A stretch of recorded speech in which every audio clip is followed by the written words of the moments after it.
Hello. Hey, Welcome to t.w.i.c. I'm Cody. I'll be one of your co-hosts today. and I'm LeNora. I'll be your other co host for today.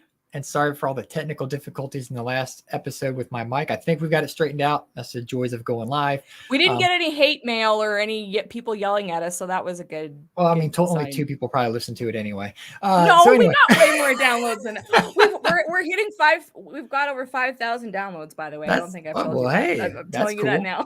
All right. Good to know. Anyway, so t.w.i.c. stands for This Week in Child-Free, and we basically talk about recent articles, events, happenings within the child-free or around the child-free community. So if you'd like to submit something for a future episode of t.w.i.c., send us an email to childfreemedia@gmail.com and put t.w.i.c in the subject line so it stands out to us and we know what to look for. But before we start, quick shout out to StreamYard for providing this cool streaming platform for us to enjoy and share and utilize. And also shout out to Childfree Wealth. They are a financial planning that supports your life without kids. For more information, please check out childfreewealth.com. And so with that being said, this is going to be live. We're live right now. In the future, podcasting that's recorded, feel free to comment in the section available to you, whether it's YouTube or whatnot. But this is live. So basically, I just kind of find articles that are tagged, flagged, something around the child-free world. And we just kind of live react to it as we read it as it happens. So, And he doesn't tell me if my blood pressure is going to go up or not. So it's that's part of the game. Yeah, LeNora definitely has, like, I at least know the headings. So I know at least an idea of what the topics are. LeNora literally has no idea what's going to come No up. idea. So with that being said, let me share my screen. I should have already done this.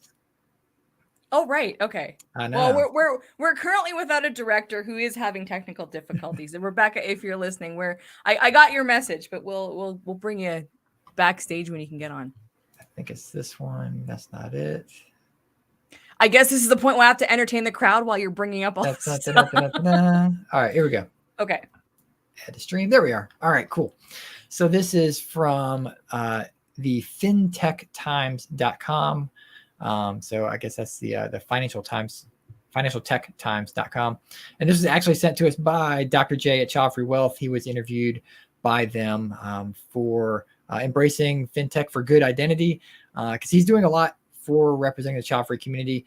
Aside from him kind of stepping up and being a sponsor, he really is doing a lot to kind of plant a flag in his industry for the child-free community and kind of let people know that we are a worthy demographic to recognize. And that's kind of where it all starts. If we can get more people to do that in other industries, maybe we'll get some traction and some more recognition.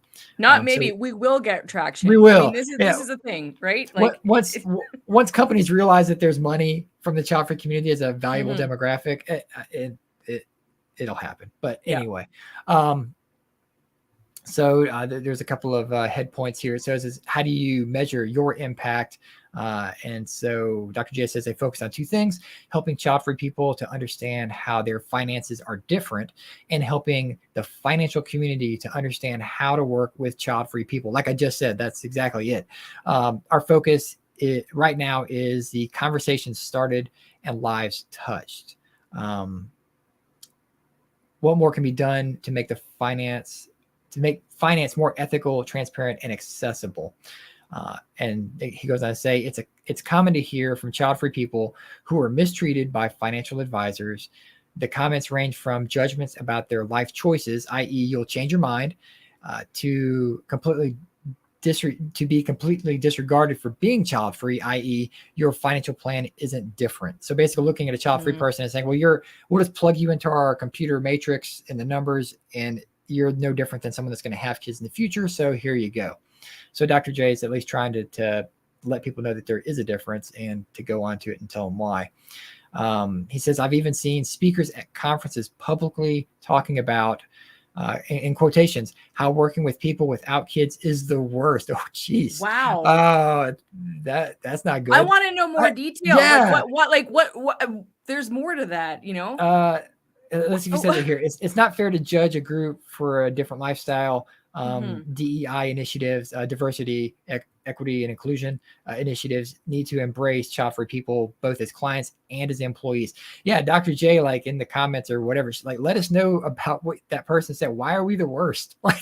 and also they say people without kids, so they have to remember, good point. right? Yeah. There are people who have chosen to have kids and people who can't have kids, and or people without kids at that time, and they're going to have kids in the future. That really is a wide brush they're painting lumping with 3 different categories together. Very unfair and uneducated, and this is why we need more conversations around this. It goes on to say, additionally, financial planning software and systems often have systematic biases against child-free people. Interesting. Wow. As a simple example, most child-free people want to, quote, die with zero. So basically not have any money left when you die. Right. Yet Monte Carlo simulators, I guess that's a computer system they use, are all based upon the goal of not running out of money.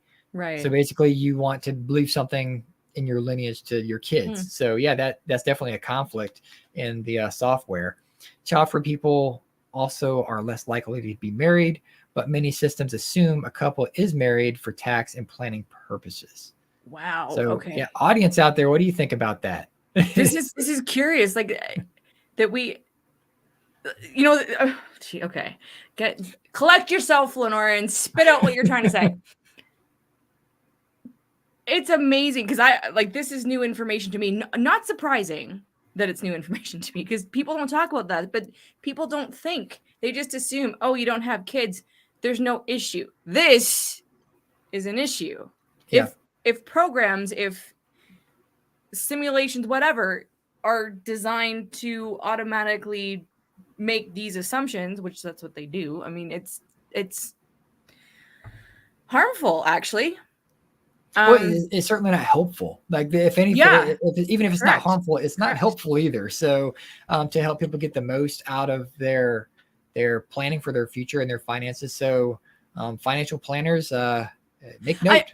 I think for me, what I consider harmful is there's no next step to correct that, or there hasn't been yet. Sorry, there is a next step, but part of it is bringing awareness. That's really the only thing we can do yet. But whoever Monte Carlo's programmers are, alter your program. It's just, but this is the thing. People aren't aware. They aren't aware that this is creating an issue. It is exactly. And it's really curious because even people without kids, for whatever reasons, assume that there's no reason for us to talk about what we talk about. This is impacting people's finances. I mean, it is. And for the employees who are the financial planners of their major companies, their ability to serve their clients to the best ability. And it is difficult to find people who understand our lifestyle in general, let alone someone who's going to lead you through navigating the financial world. So yeah. So we have a couple comments. Our director is in the audience. She has no camera or mic. Sorry. Well, why am I apologizing for that? Okay. Hi, Rebecca. We hope your computer starts working soon. Critical Thinking 2020 says, wow, that's not good. That is not good. Referring to what we were just talking about. Casey says, I work in mortgage and lending, specifically reverse. And child-free people will find that reverses make more sense to them because they don't have kids and never will. Oh, so mortgage reversal? Talking about reverse mortgages. Yeah, okay, reverse mortgage. Okay. You're selling your house to a company in advance. They give you a set amount of money. You get to live there, and then when you die, they basically get the house. Or when you move out, if you have to go to a facility. That's interesting. So you would think that they would want to target people without kids. I mean, I don't necessarily agree with that, but I mean, okay. Wow. Yeah. So all right. Thanks for your comments, buddy. Tables open for anyone in a financial institution world to come on our show and chat with us, but happy to do that. All right. Next up, this is from Bono. There's a lot of O's in this. Bonobology. I think it was biology. Bonobology. Bonobology. no idea what that even is. .com. This is why it's kind of nice to know what's coming up so we can pronounce things, but whatever. Sorry. We have no egos at this point. Exactly. So the heading is the Child-Free Family, Understanding Child-Free by Choice Movement. And this is from 2022. I don't know why this just came up, but maybe something's happened in it. I like how they label it New Age couples. New age couples. Okay. But yet the photo is someone who's definitely like in a retired lifestyle. So, yes. Anyway, so the first sentence is, I don't have a child and I'm not a parent. I am child free by choice. All right. Some people call it voluntary childlessness.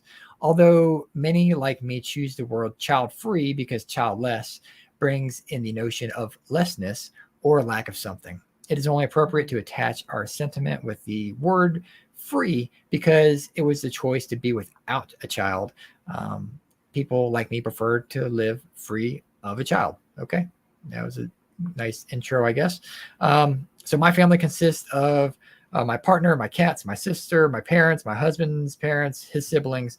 We live in different cities, but we're all, of course, a family, rushing to each other's rescue when needed, planning our schedules to be able to spend quality time with each other. I've also had a few close friends who feel like family. But if you mean a quote unquote, a group of individuals living under one roof, end quote, my family consists of my husband, my two cats, and I. We look after each other. We make plans for the future together. The cats are planning the future too. That's fun. Anyway, we have group goals and dreams, health insurance, family plans. We get upset with each other at times. Cats can definitely get upset with you at times. We complain. We address these complaints. We adjust. We commit. We laugh. We love. This is my family. So I can see kind of where they're going with this, where it's kind of a family without children in it. So without a human child in the house, many people ask, when do you plan on starting a family? And so that's a statement made to child-free people often is like, well, when are you going to start a family? I mean, you are a family. You know, whether you just got married and it's a family of two, or if you're a solo child-free person and someone's like, well, when are you going to start a family? They don't necessarily mean like, when are you going to have a kid? They think, again, following that progression of life, get married, have a kid, be a family. But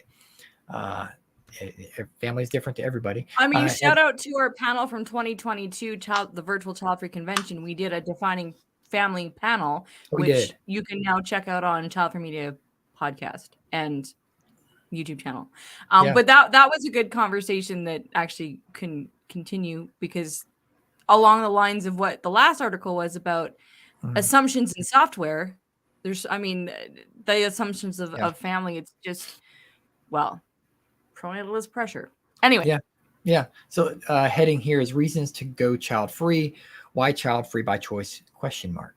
I deliberately chose to talk about my child freeness in the I form and not on behalf of my partner. First, it would be unfair to speak on his behalf, although he has me convinced that he feels the same way I do, and I trust him.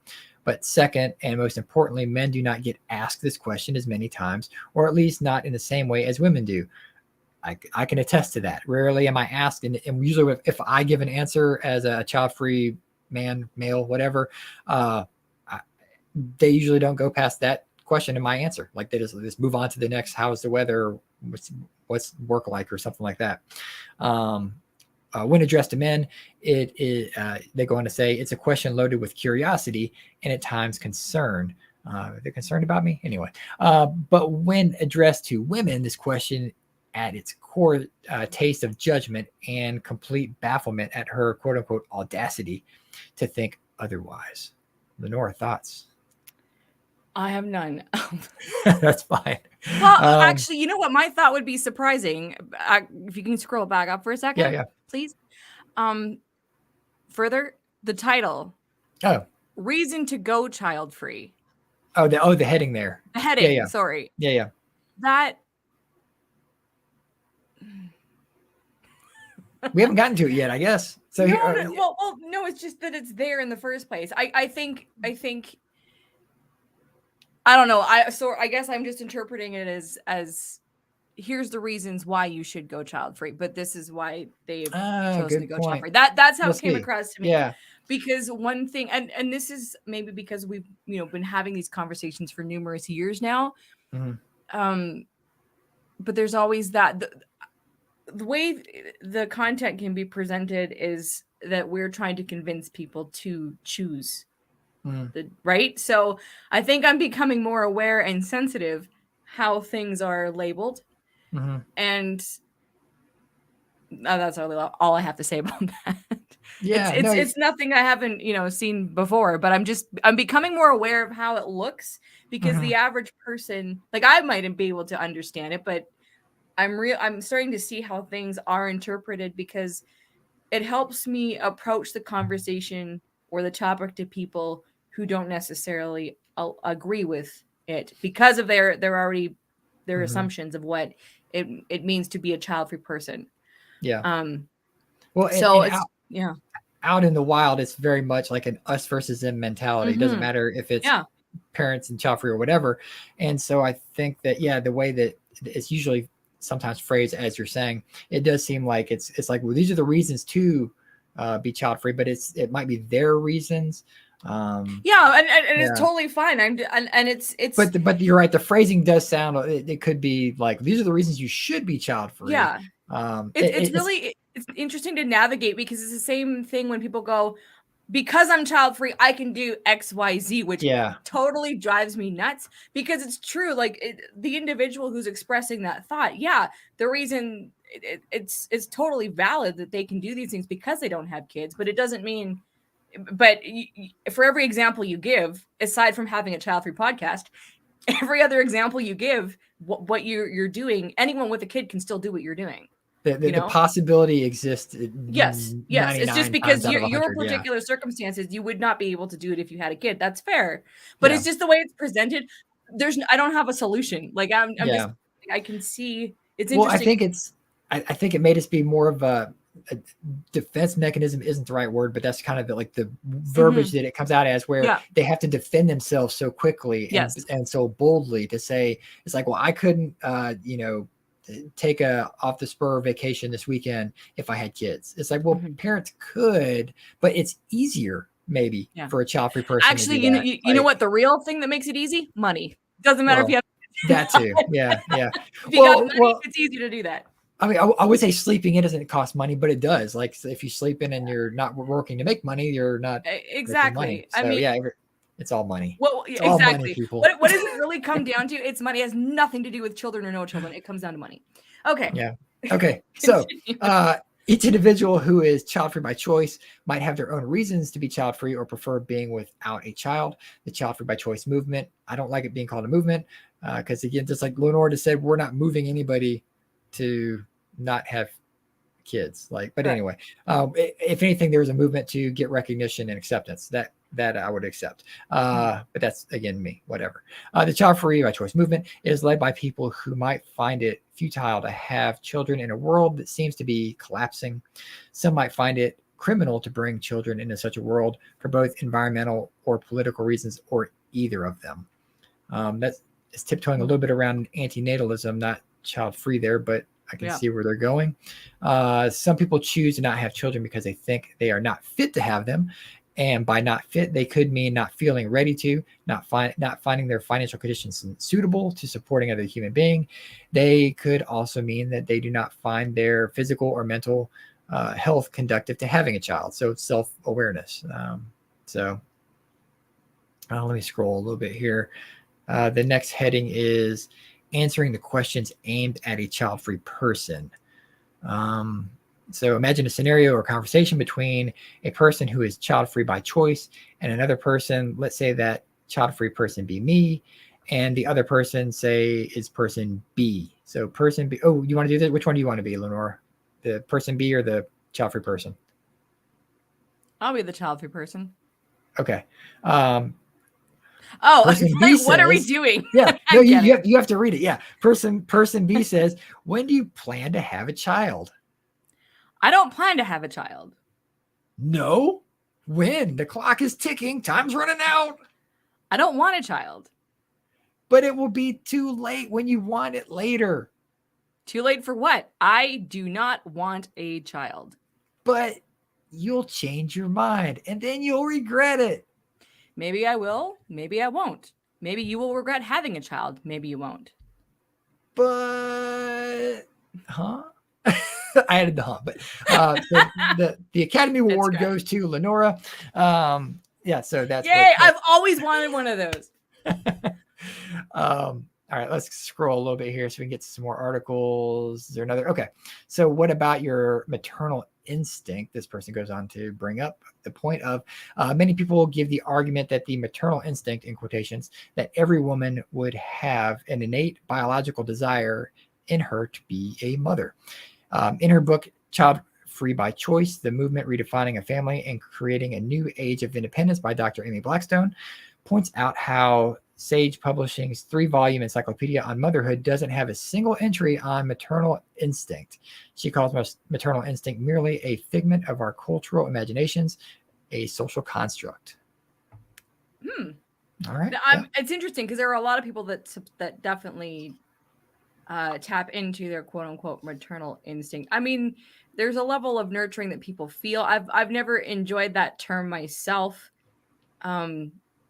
But as an aunt, you know, I mean, there's a level of care and quality and just care for people in general. I mean, actually, here's the thing. When you get down to it, when you get to a point in your life when you realize that, you know, you can care for humanity. You may not like individuals, but in general, you can care for humanity. That's not necessarily a maternal instinct. That's just you caring for people. That does not mean you have to do things for them. It's just that you genuinely care. We're very cut off as human beings, and I'm going through a lot of inner stuff right now, and I'm realizing, oh, I can care for people. I don't need to look after them. I don't need to raise them. I don't need to coach them. I can inspire and motivate in my way, but you still care. But I would never equate that to a maternal instinct or, you know, nurturing. Like it's not about that. It's like I also care deeply for myself and my own well-being, right? So I think it's really interesting how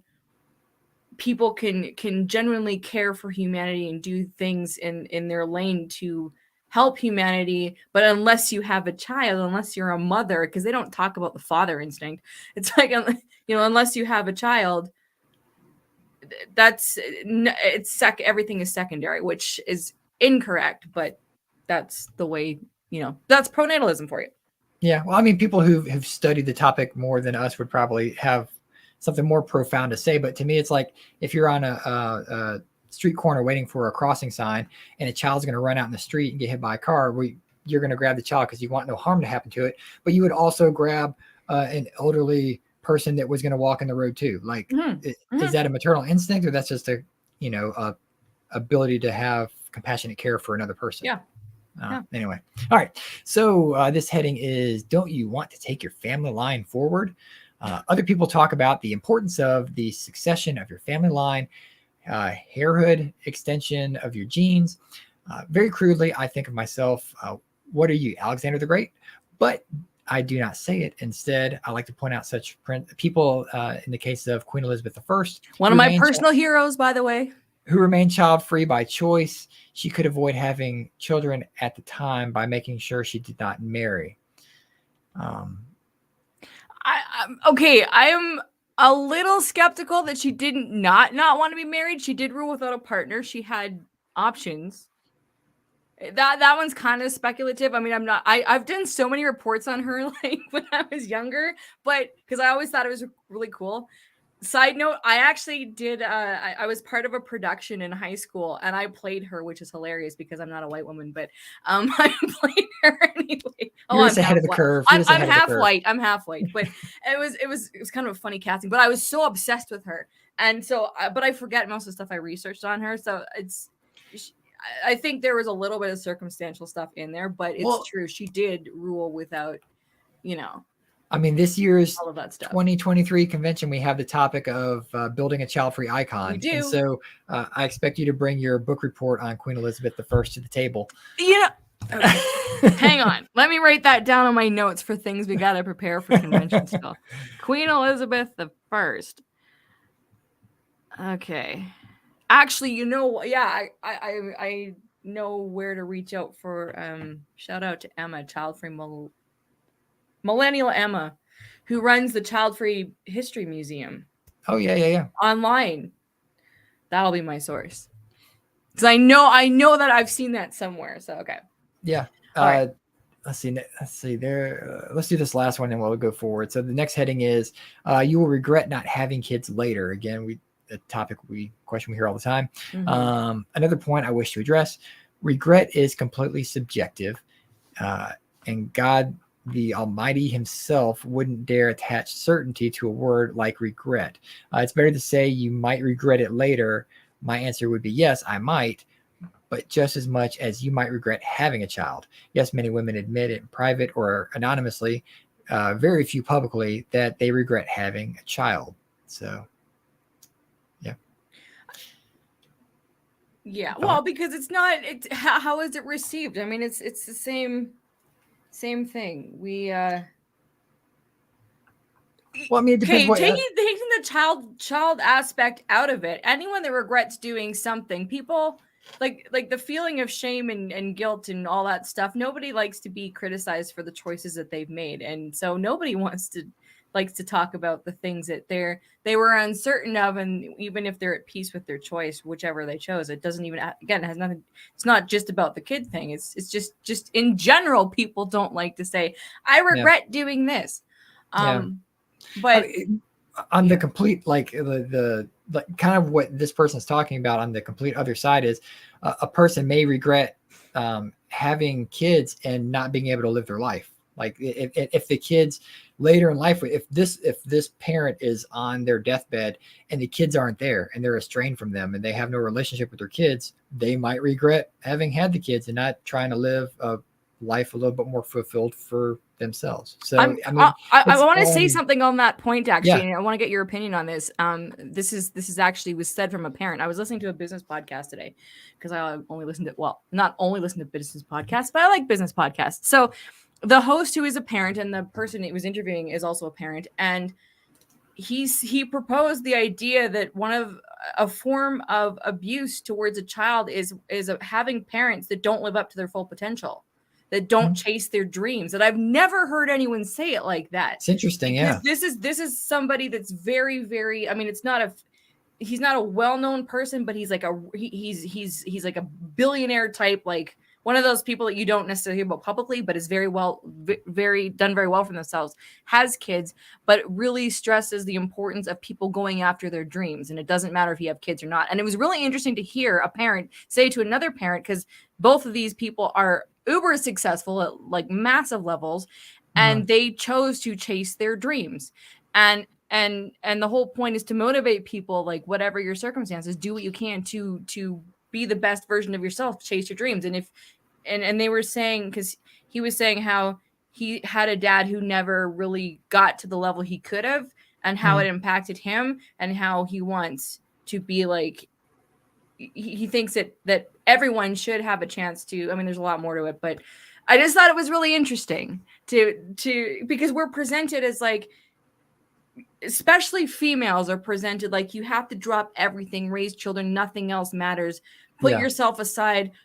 Many women are kind of made martyrs for shoving everything they want to accomplish under the rug, only be a mother, or you're a mother first and that's really all that matters. And then you hear someone that says, no, chase your dreams. You have kids, chase your dreams. Like, yeah. Do you have any thoughts on that? Because I thought that was like really interesting, actually. It is. And I don't know. It's all circumstantial. Like you could have extremely well-to-do parents who have accomplished a lot from nothing. Like the parents came from nothing themselves. They've accomplished a lot. They're, whatever, running multi-million-dollar businesses. I don't know.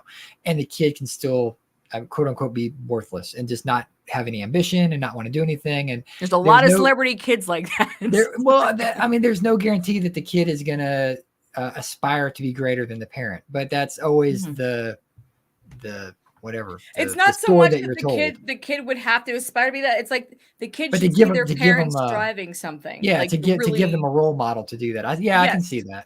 I think that was more to the point, because there's a lot of examples where people done really well have kids and those kids just go completely off the rails. But I mean, the thing is no one gets through childhood without scars of some sort. It doesn't matter what you have or don't have. So I think it was to the point that people, like individuals, should still pursue their dreams, but yet we live, especially as females, we live in a world where it's like nothing matters unless you have a kid, and then if you achieve something, it still doesn't matter as much as you having a child. Well, it's like speaking a little over verbose here, but it's almost like hitting an easy button for someone to become a mother versus like the father, but a woman to become a mother. It's in a way they're given so many accolades and so many like way to goes, and you're doing awesome, and you're like, boss babe or whatever. Like you're encouraged to not try anymore. It's like, well, that's good enough. Like, so I could see that too. Yeah. All right. So next topic. Let's see. This is psychologytoday.com. How to be child-free in a world that stigmatizes it. Ooh. This is by Susanna Newsonnen. All right, Susanna, let's see what you got. It says, are you having kids? How many kids do you want? Don't you just dream of becoming a mother? If your answer is no, none, and not really, you're not alone. In fact, you're a member of a growing group of women who choose to remain child-free. Yet living with this choice isn't always easy. Even when you're sure that it's the right choice for you, it's a choice that continues to be critiqued and stigmatized both by individual men and women and by society as a whole. It's often seen as unnatural, selfish, and even immoral to not choose to bring a child into the world. And in parentheses here, personally, I find it unnatural, selfish, and immoral for anyone to oppose their opinions on what you should do with your life. And the parentheses. So first bullet points here. Number one, there is nothing wrong with you not wanting to have a child. There are two different choices made by two different individuals. That's all. So one person has a child, one person doesn't. There's no right or wrong except what feels right to you or wrong to you. Number two, you have the right to choose. Well, not everywhere, unfortunately, but in an ideal world, you'd have next episode. Talk about that. Just like people can choose to become parents or to have children, you can choose the opposite. It's no different than choosing a job, wherever you live, or the lifestyle you pursue.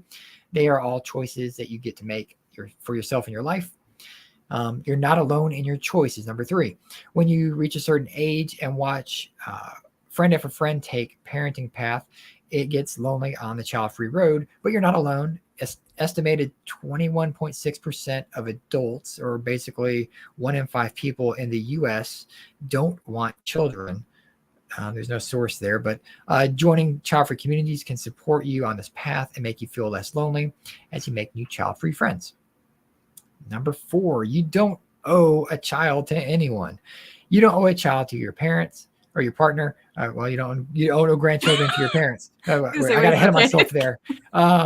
You are an adult of your own, and you get to decide how to live your life, and that makes you happiest. If children aren't in that equation, it wouldn't be good for you, your child, or anyone involved for you to have a child just to please someone else. Sure, it's an ongoing discussion if you need to have with your partner, but it's definitely not something you owe. Chime in anytime you want, LeNora. No, it's so interesting because I don't think people in general really sit with that fact that you don't know that you don't owe anyone a child. Intellectually, it's one thing to go, yeah, of course, I know, but to really, really honestly understand that, and I'm saying this from a like I've never had that pressure where I owe anybody a child. So I can't give a personal example of having that struggle, but I do believe though that people just don't understand deeply enough, because because I've known so many people that have ended up caving and having kids and not, I mean, it's they have the child, they make the best of it, and it's not a terrible experience. Some grow to love it and some don't, whatever, but it's just that deep knowing. Because I think if that was embraced, well, like anything else, if that was embraced more, it would change. It would change a lot for people. But it's nice to see when people who are on the fence, or those who have chosen not to have kids, but really do get to that place of peace because they truly understand they do not owe anyone a child, even if it causes a partnership to to split, or, sometimes there's a lot of turbulence that comes with that. But when you do reach that place of like, oh, it's a really nice feeling. And so I don't think people understand the power of really, really deeply feeling like, yeah, we don't owe anyone children. Well, I mean, that's punching pronatalism right in the nose. Mm-hmm. Like pronatalism says, yeah, you owe your lineage, the whatever, however millions of years that we've been evolving to be where we are today. Like, you are forsaking all of those people who have made terrible hardships so that you're able to be here. And who says you get to end your bloodline? Like, that's basically what you're given. But as opposed to potentially contributing in other ways that impact way more people than you just having one child. Possibly. Yeah. Possibly. Number 5. Pressure, but possibly. Number 5, you're not selfish by not having a child. In fact, I argue the opposite. We live in an overpopulated planet that's living beyond its means. We have wars, hunger, poverty, serious human rights issues, and more mental health issues than ever before. Choosing to not bring a child into this is the opposite of selfishness. I've started having new thoughts on that particular argument. Do tell. People might actually cancel me though if I say it. Well, then you definitely have to tell. No, now I have to say it.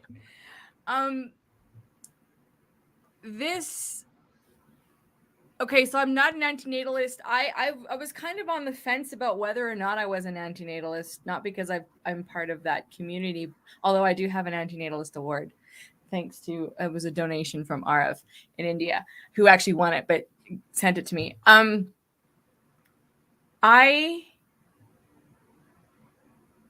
This particular argument, I mean, it's if that's a motivation to get people to think about not having children, I think it's really powerful and it's really, really good.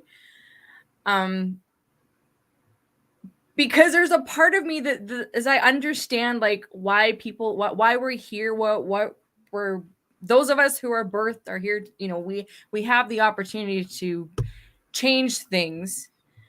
So this to me is like trying to convince people not to have children. Like it should be used to, it's a good tool to make people think long and hard instead of just randomly having children to satisfy your own personal needs, desires, whatever, which it wasn't wrong, but you got to think a little bit more of it. I am starting to view this like when it's presented this way as it's kind of like making people feeling guilty for choosing to have children. If someone genuinely feels called to parenthood, they, hopefully they recognize that these are all possibilities. Like, I mean, it's all of these things have been going on since like humanity's existed. So it's nothing new. We're talking more about mental health issues now though. So we are more aware. I don't necessarily agree with it presented. I'm not saying this is being presented as a way to guilt people who have chosen to have kids, but sometimes it's coming across that way. So again, I think I'm just starting to become more sensitive to how things are presented. Yeah. Meaning like make your decision, think about things, make your decision. Well, as we have the conversations and they evolve like this, like you're not selfish for having a child. Like that's basically the reaction. Like child-free people are told we're selfish for not having kids. And then the like gut response is, well, you're selfish for having a kid in this world of like, not clean air and water, whatever's coming in the future. And so it's basically you're selfish. Well, you're selfish. And that's a stalemate. Like you can call each other selfish all day and that ends the conversation. But I see like the thought you're getting to is like the more that we talk about why do we call each other selfish, what's that really going to accomplish? It accomplishes nothing. Neither group is selfish or not selfish. Like it's a personal decision. So, right. Yeah. Because exactly like either one is going to use those same things to make the other feel guilty. Like, well, your kid could help cure all these things, which is a possibility. And you not having kids could contribute to being less of that, which is also a possibility. So there's no right or wrong. Right. But given at the same time, I acknowledge that a lot of people are stepping into this conversation for the first time, and it is helpful to have things presented like you are not selfish and given this way.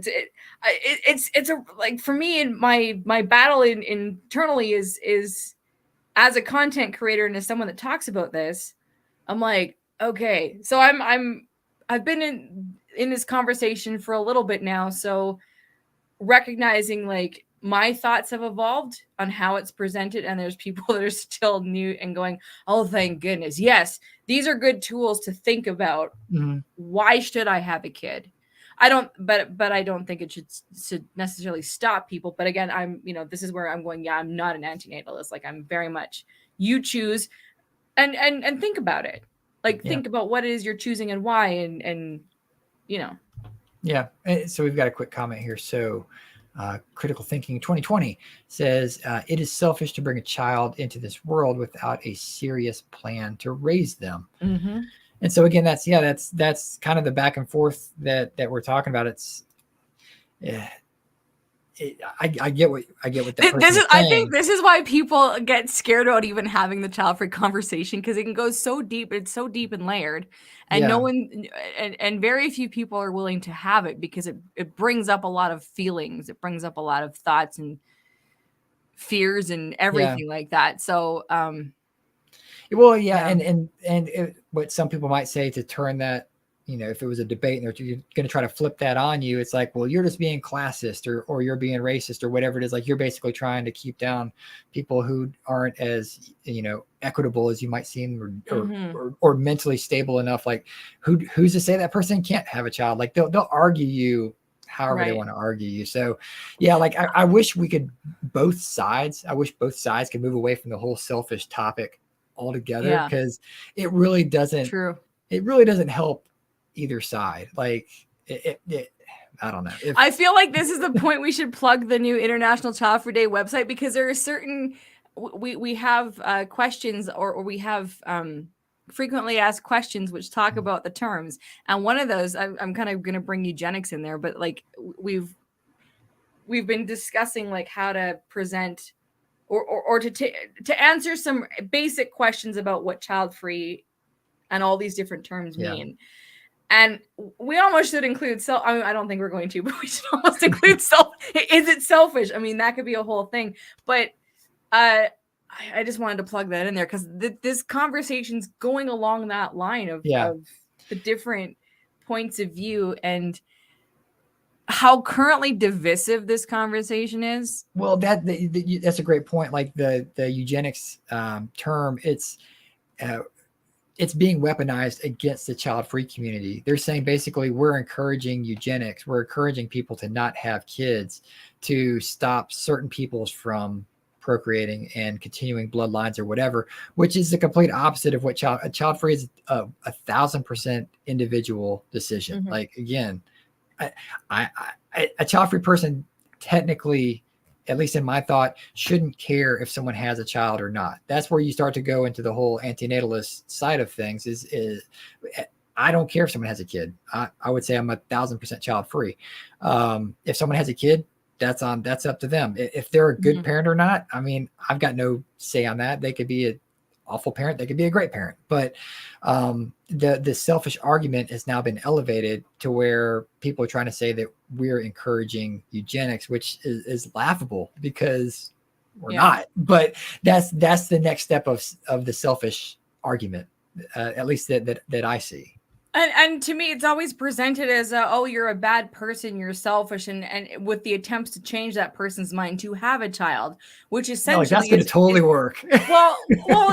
I think deep down it does affect some people on a level where they end up having children, not necessarily maybe people who are active in the child-free space, but at the same time, I don't think we really know the impact of what that comment has on people in our, let's say, online communities, because people just want to go, yes, I'm child free. Life is good. I'm good. I'm feeling good about it. But this is why, even through child free convention, some of the topics we have and questions that we have for our speakers is just to dive a little deeper into how people are really feeling, because it's easy to put on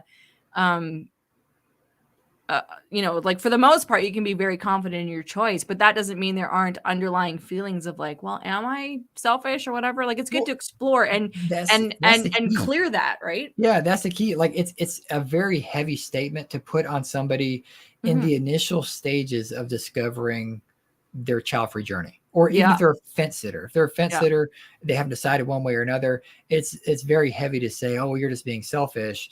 And if you're not getting any reinforcement or any thoughts or any ideas or feedback from the child-free side of things, it could encourage you to do something that you maybe don't want to do, and then like you're on Dateline later for bad things you do to a kid. I don't know, but it's that's what's important about the child-free community, for us to have these conversations and to always have these conversations, to be open and honest about it. And it's not uncommon for every day someone to come into a new Facebook group or a Reddit thread just now discovering the child-free community, and they're excited to learn about it. And then they're like, well, someone just told me I was selfish. And then it's just like a 100-line deep response of people being like, you're not selfish, you're fine, do what you do. Like we need that kind of positive reinforcement as well, just to combat the negativity of it. But again, at the same sense, it shouldn't even be a conversation to be had. We shouldn't be told that we're selfish. Like that's Correct. Where it all stemmed from. That's where like it became, no, I'm rubber and you're glue. It's going to bounce off me and stick to you. You're selfish. Like we're not going to get anywhere. Anyway, we're going on a tangent. Well, what do you think we do this show for? I mean, I know it's you know what? It's been like 4 weeks since we last did one of these, so we're due for it. We're a good tangent. I think it'll be good. Let's see what we've got. So V stepping up here. It says, we're encouraging choice with regard to parenthood and giving light to the fact that one can opt out. Yeah, which is true. That's a lot of people need to know that it is an option. Like becoming a parent is an option. Like to me, like you're choosing to become a parent. You're not like the conversations in all these articles, like, oh, you've decided to be child free. No, you've decided to become a parent. Like you're already quote unquote childless or child free or whatever term people want to call it. You already don't have a kid. You're choosing to have the kid and you're becoming a parent. Like that's the way I see it. But anyway, I'm gonna go on a limb. I think most people are like, yeah, we're gonna have a kid, but they don't think about becoming a parent, because that's raising the child and becoming the parent. Everybody wants a baby, but well, not everybody. sorry Stop yelling at me, people. I'm just yelling at myself. Let's see. So we'll stop here at number 6. There's more here. You guys can go to Psychology Today and check this one out. Number 6, just because you can doesn't mean you should. Just because your biology and age make you fertile does not mean you should have a child. You are more than your biological sex and egg count, and you're more than an old patriarchal definition of what a woman's role in society is. Being labeled as inconsiderate or ungrateful for choosing not to have a child when you can is madness. It's like saying you can jump off a cliff. If you can jump off a cliff, you should. Oh, well, okay, that's true. It's an odd comparison though, because like, I mean, wait a second. Are you like jumping off a cliff without like a parachute, or just jumping like cliff diving into the lake? Or jumping off a cliff just to go die? Like I mean, I could go jump out of a plane with a parachute, but I don't really want to. Like, right? So. It's just the way that's presented. I'm like, just jumping off a cliff, you should like just because if you okay. All right. I would say like just because you can go climb Mount Everest or you can go. Well, I mean, people use it. I like this term, or this way people do this. They're like, you have lungs, you should be an opera singer. Yeah. Right. Yeah. But yeah, just because you can count, you can be an accountant or whatever. Like, yeah. I mean, I could have been the greatest guitar player in the history of the world. Will I regret that when I'm 95 because I didn't play guitar? No. I don't know. That sounds like a missed opportunity on your end. All right. I'll start tomorrow. All right. I'm looking at my violins in the closet going, I used to be a professional violinist and I don't play anymore. Anyway, that's a whole other story. This next one is this is weird. RTE.IE. I don't even know what that is. Something in Ireland? Yeah, I guess. The heading is, or the topic is, why do some couples decide to be child free with a Because hyphen? it's fun. I don't know. So I think this is from a podcast. Okay. So sex and relationship therapist Rachel Cook joined Jennifer Zamparelli on RTE. Good for you. Yeah, that's right. FM to chat about couples who are choosing to be child free. So they can listen above. I guess this is the transcripts. It says we're calling it a trend, but I don't think it's about being the cool thing to do. Rachel says, who believes that being child free has become increasingly popular over the last number of years.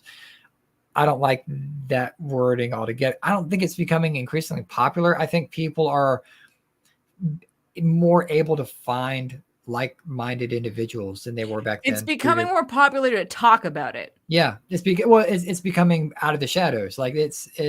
Mm-hmm. I mean, like we just talked about Queen Elizabeth the First. Like, I mean, it seemed pretty popular with her. So. On paper anyway, but so yeah, it's always been around, but anyway, so it says, I think people are just being maybe a little bit more intentional about what they want from their lives. We live so much longer than we did a couple of 100 years ago. Women have so much more opportunity rather than being at home, but also have the choice to choose that. So a lot less people are having kids. This is all quotations. This is gonna be hard for me to read. Okay, so Rachel notes that the term child-free, and they put a hyphen in it, is an important distinction from those who are childless. Thank you for recognizing. While deciding not to have children due to lifestyle or lack of interest is referred to as child-free, the inability to have children despite a great want in it is a different situation altogether. Despite social pressures to have children, usually aimed at women age 30 and over, Rachel says that there are a whole host of reasons being cited by those wishing to be child-free, ranging from career ambition to climate anxiety. For some, it's simply about keeping their time, money, and energy focused on their own lives and their existing friendships and relationships. No matter the motivation, though, being child-free isn't always an easy decision to come to, with many contemplating what it would be like to become a parent and build a certain type of family. How long is this? I like that, the way that was phrased, a certain type of family. That's a really nice way of putting it. Yeah. Okay, so let's see. I want more things I can praise on this show. I don't like complaining. Well, unfortunately, those articles aren't really being written. No, I know. It would be a boring show. Oh, this is beautiful. Yeah, this is. We agree with this completely. Yes. They didn't put a space or hyphen between child-free. That's awesome. So let's see, here near the end, it says, when it comes to deciding whether or not to have children, Rachel recommends taking some time to really question your motives or motivations. Is having children something you really want or something you think you should do? Are you feeling pressured by your partner or family? What do you believe you would or wouldn't enjoy? What would you be like as a parent?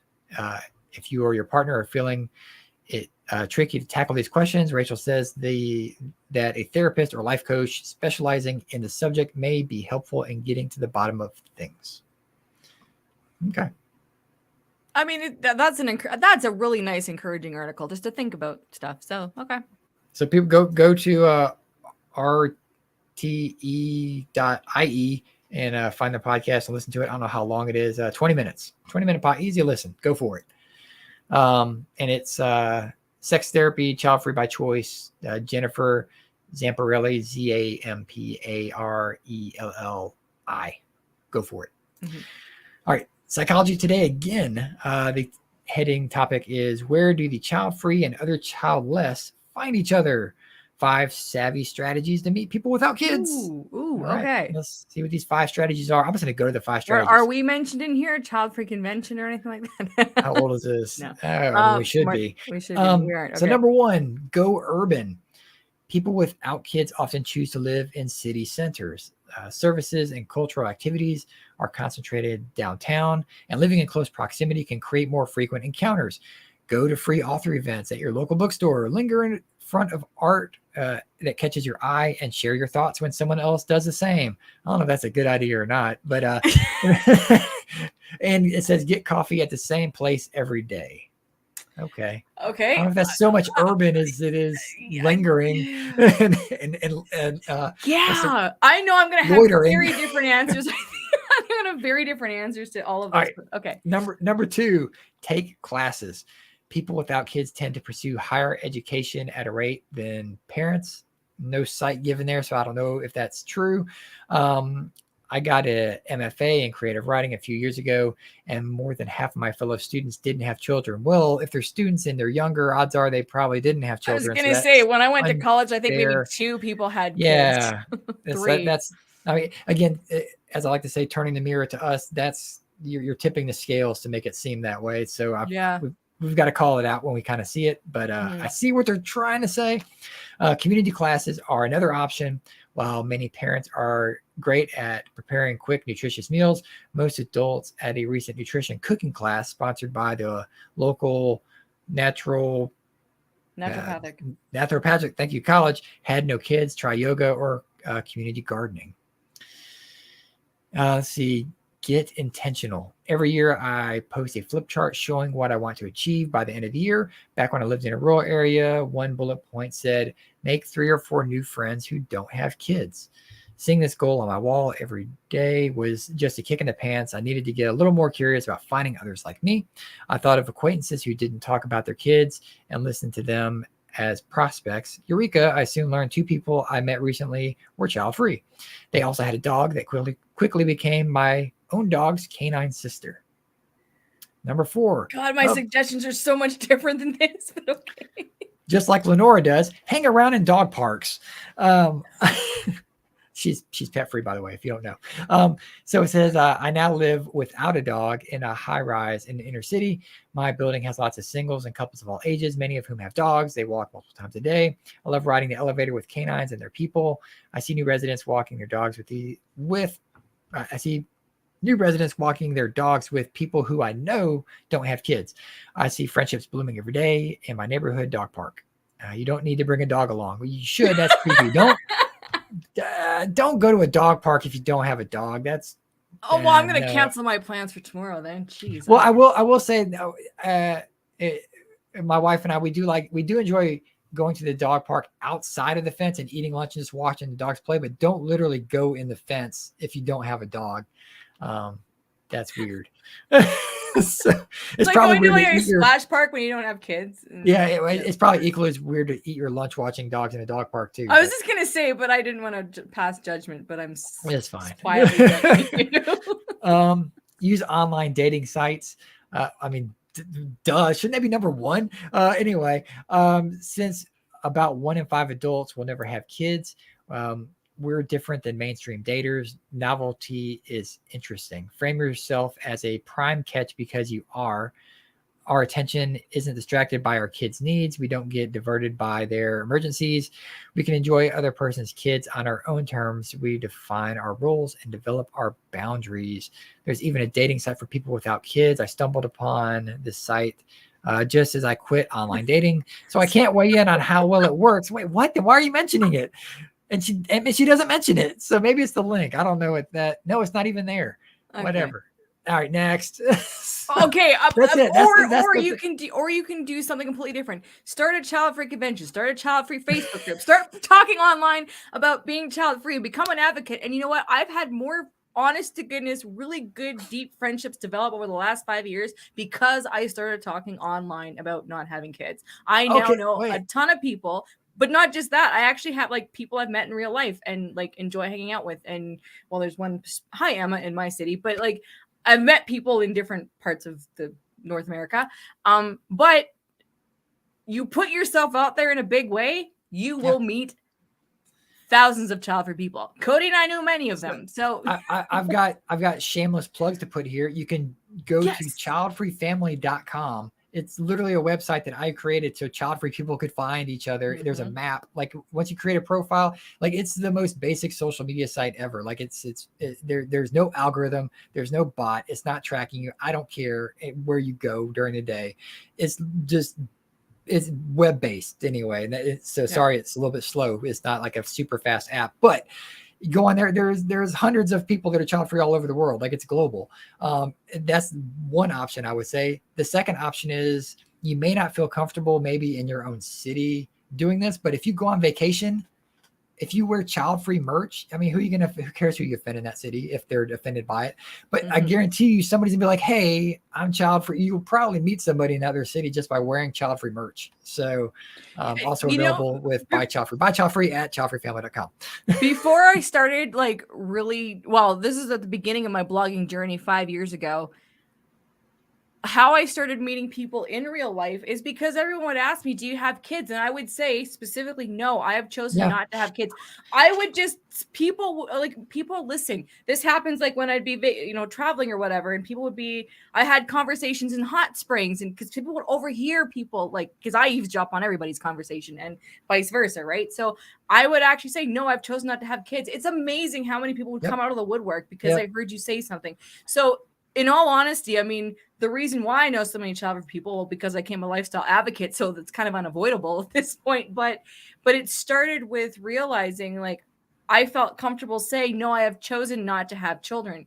And it's amazing how things and people and opportunities lined up. I mean, that's how you and I met. It was just we were collaborating on something. But you kind of, honestly, it's like I don't know if it's really stated in this particular article, but you have to. No, that was it. That was a whole article. Okay. You need to make the first move, whether it's online or in real life, and you don't know what's going to happen. And just because not all child-free people are meant to be your friends, but it opens up an amazing, really cool opportunities. I mean, it's changed my entire life completely just by being vocal about it. So, it's you do want to make the effort. And now, compared to when we came on the scene, in 2018, there's so many more options online. There are, right? And you're right. That's probably the new number one. Put that at number one. If and this is totally anti-introvert. If you're vocal, just not like shouting from the rooftops, but if you just let people know that you're child-free, they're going to make note of that. They're going to be like, okay, like Cody's child-free. If they eventually meet anyone else who doesn't have kids and isn't interested in having kids, they're like, oh, do you know Cody? Like, he lives in the city too, like blah, blah, blah. And that could be an instant friendship you've made through 1 or 2 degrees of separation. So being vocal is the easiest way. And exactly, it is. It's easy, but it's not, because not everyone wants to go on a limb, but it's worth it. But it's also, I think it's good mentally for you as a child-free person just to verbally say it. Because once it verbally comes out of your mouth, like, you can think it all day and build it up, but until you verbally say it, even just whatever, to a mirror, if you want to do that, but until you verbally say it to another human, that's when it starts to become real. Like, that's when it's like, okay, I've said it, that person knows it, and they're not shunning me or beating me or whatever. Like, that's, life's going to go on. But the more comfortable you get in telling people that you're child-free, that, again, this is from a male standpoint of being asked if I have kids, they literally just won't ask you anymore, or they'll just accept your answer because you'll become, not to say that women aren't confident in giving their answers. Women are totally confident being like, I'm child free, I don't ever want kids. And then men are still like, or women as well, or don't believe it and want to harp on it. But the more confident you are in your answer, and even in your follow-up answer, I mean, there's not much more they can do other than saying you're selfish, which we've already beat that dead horse. So, I have to shout out V in the audience. I love her comment about this article. I don't know. Oh, my chair! I just knocked down my diary from grade 6. Oh man! All right, so she says, I don't know how helpful that article was. Let me just recap it again. So number 1 was go urban. So live in a city, take some classes. Thanks, V. Get intentional, and go to dog parks and use an online dating site. Which I see where they're going, but well. So I don't think this person's really lived. Well, no, they have lived it, but it's so much more than that. But okay. Yeah, Kate, like we're not knocking you. We'd love to have you on the show, Kate Kaufman, who wrote this article. Like, let's come up with some more strategies. Let's do it. I think that's the thing. Up. Like, things have shifted, and I mean, I know this article was written only a couple months ago. But also considering like what we've come through, like in Canada, for example, the pandemic was a really serious thing. I hope they don't shut us down for saying that word right now. But like, we went through a good 2-year period where a lot of times you couldn't go out and actually for me, that's when the online, like the child-free online space has really exploded. Like, I met a lot of people we did child-free morning chat on Clubhouse, and there was a lot of, that's kind of, that's it when really we started did. Childfree Convention, actually, was during 2020. And, like even everything. The Facebook groups grew from like a few dozen, like to hundreds, Yes. like it just exploded. So it's not just, and it's interesting because I look at all these suggestions. Now I live in Calgary, Alberta, so I think there's 1.2 million people here on the Canadian prairies in this particular city, and all those things are like, it's weird because I through the Chopper Girls podcast and stuff that I've known, there's a lot of people in my province that are child free, but Canada doesn't necessarily go, oh my gosh, we need more child free people, because we can kind of live how we want to live, and people are looking for connections, but at the same time, not really. Like, there's no meetups, and I have no desire to start one, but it's a different vibe here in a way. I think Toronto has more activity, or will have more activity. But it depends on where you live, right? And so, I've met, there's one person, Emma, that I see regularly. So we met through morning chat virtually. We're in the same city, so there it depends. Are at least two out of 1.2 million people are child free. But there's a lot more, because I hear from them. I get DMs from like, oh, you live in Alberta, you live in Calgary, you live wherever, right? But I don't necessarily go out and meet people here. I go to the US and meet people. But it's like, it's really interesting. So, I think online, honestly, I think online is, maybe because that's been my experience, but that's the best way to start. And then if you vibe with people and you just kind of, it works out to meet in person. But having said that, like, there are a lot of meetups in Europe, and we know people in our network that are, creating events that are doing local meetups and stuff. And so but they're taking initiative to start that. And I think, like, even with what we do with this podcast, with other, we need to wrap up, but actually this is actually a good plug to plug the Childfree Media newsletter, which goes out every week. Yes. People send us podcasts, everything. Like, there's a lot of content in the LeNora, how can people find us? Okay, so segueing into that, and how if you are listening to a replay or whatever, and you generally want to meet other Childfree people, or get your content out there as a way to meet people, if you've been inspired to start creating content, then you can contact us at childfreemedia@gmail.com, or you can go to our website, childfreemedia.com, to see what we can collaborate on with, what's available. The Childfree Media newsletter, if you go to childfreemedia.com, you'll see a subscribe list that goes out every week, and that gives you all of the updates on Childfree Convention, International Childfree Day, all the latest Childfree podcasts that are come through our network of Childfree Media, plus other content creators submit their podcasts every week. So it gives you, it's a collective endeavor as to what's happening in the child-free space, and you'll have a link to Childfree Family, which you can get on Cody's map, and he does not stalk you, so don't worry, I'm on that map there too. I've literally never sent like a group email to anyone. Like, I've got emails, I've never sent an email out, and this has been going on since 2020. So there you go. So I mean, just to get started, if you're wanting to connect with Childfree people, or you just want to see what's out there, because quite honestly, most people are just there kind of looking at content and just want to know that they're not alone in their choice. They don't necessarily feel like they want to maybe talk to people yet. So wherever you're at, we're here for you. Different stages. Yeah. And plus you can follow Childfree Media on Facebook, Instagram, and Twitter as well. So it's a good segue into that. Thank you, Jared. The Childfree Media newsletter is excellent. It goes out every week. It just went out on Tuesday. It goes out anywhere between Sunday and Tuesday, depending on when I get to it. But it does go out every week.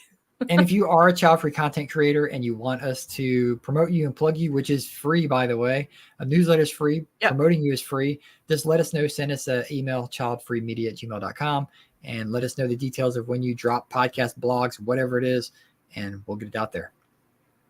So with that being said, and no further ado, we've gone a little over here, but that's all right. So we will see you guys at the next TWIC. Yes, and thank you so much to our live chat audience. Yes. You guys have been awesome. We'll be uploading this to the Childfree Media podcast this week, and it will be out in next week's newsletter. So this was fun. All right. Till next time. Bye. Bye.